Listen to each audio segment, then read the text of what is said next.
dan saat ini kita sedang membahas tentang perekonomian secara global dengan narasumber kita dari Direktorat Sosial dan Budaya di Pascasarjana Universitas Gunadarma, ada Profesor Dr. Insinyur Susi Suhendra. Oke, baik Bu, tadi kita sudah berbicara tentang perkembangan ekonomi secara global. Oh ya, untuk sahabat Megasara yang mau interaktif bisa WhatsApp di 0812 112 1008. Tadi dinyatakan bahwasannya SDM ini juga berpengaruh terhadap perkembangan ekonomi secara global. Tadi juga Bu Susi menjelaskan bahwasannya di Universitas Gunadarma tentunya menciptakan SDM sesuai dengan tridharma pendidikan, yaitu melalui pendidikan, kemudian penelitian, kemudian pengabdian masyarakat. Nah, setelah lulus ini atau bagaimana Universitas Gunadarma menciptakan lulusan daripada berbagai macam fakultas atau program studi, menciptakan bahwasannya mahasiswa ini siap terjun ke lapangan atau dunia kerja. Silakan Bu. Ya, jadi ketika seseorang mahasiswa, calon mahasiswa masuk menjadi mahasiswa di Universitas Gunadarma, mereka akan diberikan proses belajar mengajar. Tentunya kita juga memperhatikan banyak hal. Jadi kalau dari sisi otak kita itu terbagi dua ya, ada otak sebelah kanan dan sebelah kiri, dan memang kita menyesuaikan dengan kemampuan atau supaya kompetensi yang dimiliki oleh seseorang itu menyeluruh. Jadi di dalam proses pembelajaran kita menerapkan adanya pembelajaran secara hard skill, berarti seluruh yang diberikan itu merupakan materi yang harus dikuasai oleh mahasiswa tersebut, dan juga soft skill. Soft skill itu berisi bagaimana mereka meningkatkan kreativitas dari seorang mahasiswa atau calon lulusan itu, sehingga mereka nantinya ketika sudah lulus itu siap masuk ke dalam dunia kerja. Nah, ternyata kita tidak berhenti sampai di situ saja, karena ketika seorang calon pekerja atau lulusan yang dihasilkan ketika mereka masuk dunia kerja, tentu mereka juga akan harus bersikap secara profesional. Iya, betul. Nah, kalau mereka bersikap secara profesional, tentunya jenjang karir mereka juga akan makin baik. Dan itu di Universitas Gunadarma kita mempersiapkan dia melalui yang kita sebut dengan sertifikasi profesi. Sertifikasi profesi. Betul. Oke, apa bedanya dengan ijazah nih Bu? Ya, jadi ijazah itu betul-betul merupakan hasil dari uji kompetensi mereka secara hard skill dan soft skill yang dibebankan oleh setiap mahasiswa sebelum mereka lulus. Jadinya kemampuan hard skill dan soft skill yang mereka harus miliki secara itu syarat utama mungkin keilmuan mereka. Betul. Ya.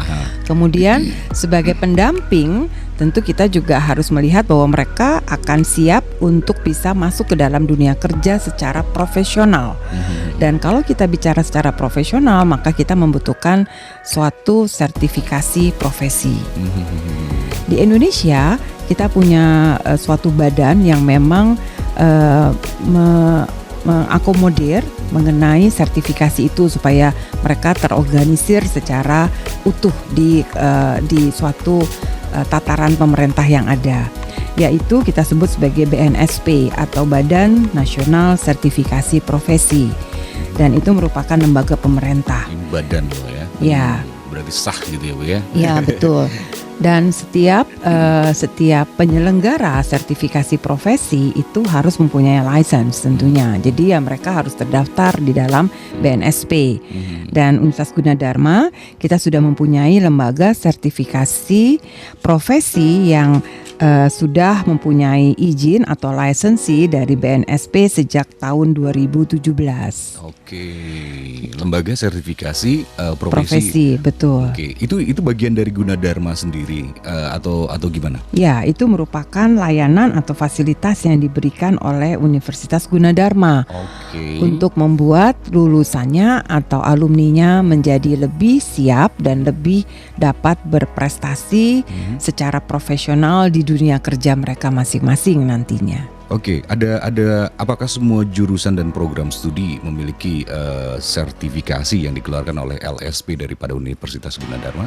Ya, hampir seluruhnya kita mempunyai, karena kita di sini sudah mempunyai 31 skema yang mendapatkan lisensi dari BNSP.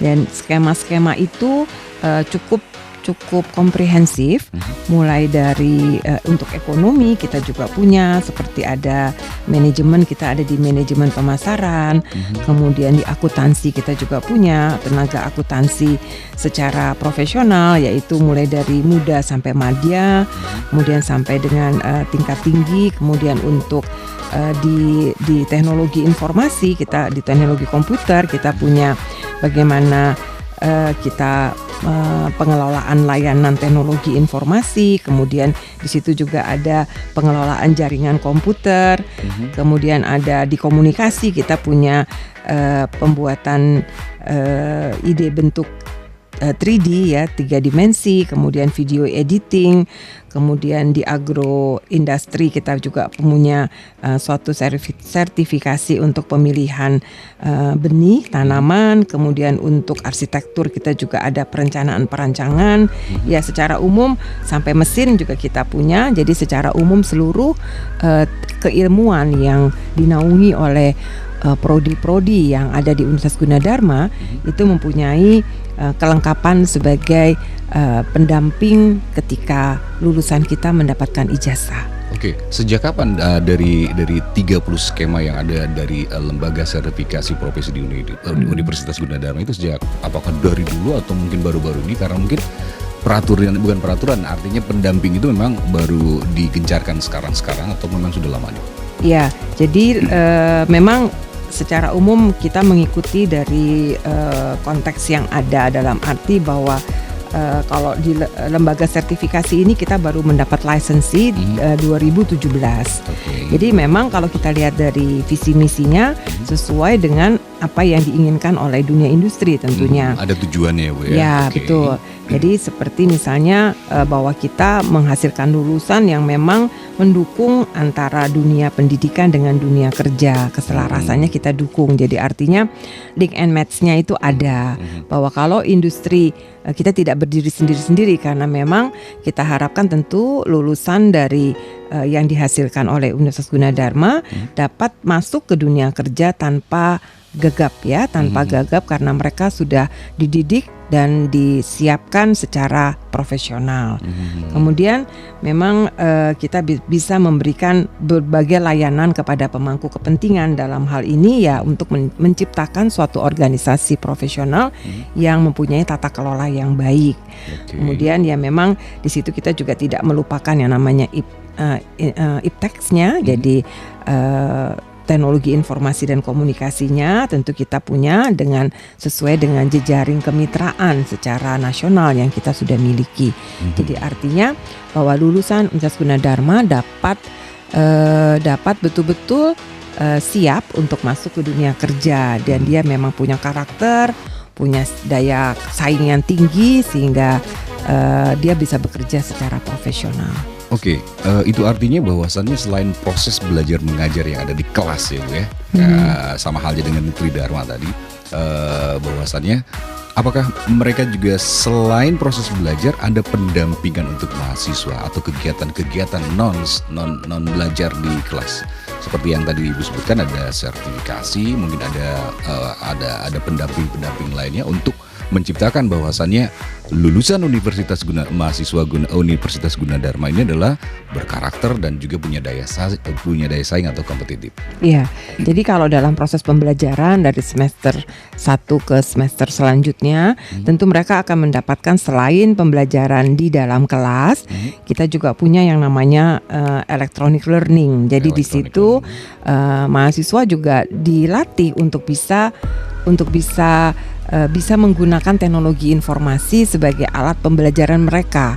Jadi kayaknya sekarang kalau anak milenial sudah tidak asing lagi mereka menggunakan TI. Jadi di mana-mana mereka yang namanya kemana-mana yang ada gadgetnya di tangan gitu. Betul. Yang lain bisa lupa tapi gadget tidak bisa lupa gitu. Nah itu juga kita imbangi bahwa gadget tidak hanya sebagai alat untuk mereka bermain atau melakukan media sosial, bermedsos, tapi juga menjadi alat pembelajaran. Karena di situ seperti kita punya namanya UG One Click dengan UG on Your Hand. Di UG One Click dan UG on Your Hand itu artinya setiap mahasiswa akan diberikan satu HP atau satu smartphone yang memang isinya adalah seluruh informasi akademik. Itu ada di situ. Jadi mereka mau cek nilai, mau cek mengenai jadwal kuliah, mau cek mengenai adanya suatu seminar, workshop, itu bisa dilihat di sana. Nah, itu juga merupakan salah satu yang kita berikan. Kemudian mereka juga setiap mahasiswa akan mempunyai student site. Jadi mereka bisa punya satu locker sendiri. Kemudian mereka juga punya portofolio mahasiswa digital. Jadi di situ mereka juga dilatih untuk bisa mendigitalkan seluruh aktivitas mereka. Jadi mereka juga ketika nanti mereka diminta untuk menceritakan misalnya kurikulum vitae mereka juga sudah siap untuk bisa mencetakkan portofolio mereka secara digital. Karena itu mereka punya yang namanya student site dan portofolio mahasiswa digital. Kemudian juga layanan akademik pastinya semua berbasis online, internet. Jadi misalnya ada BAK online, ada e-learning, ada digital library dan sebagainya. Kemudian juga adanya media publikasi seperti ada paper publication, jadi ada e-papers karena kita membutuhkan itu juga untuk mereka menulis. Kemudian juga ada yang kita sebut tadi barusan yaitu pembekalan dan sertifikasi profesi.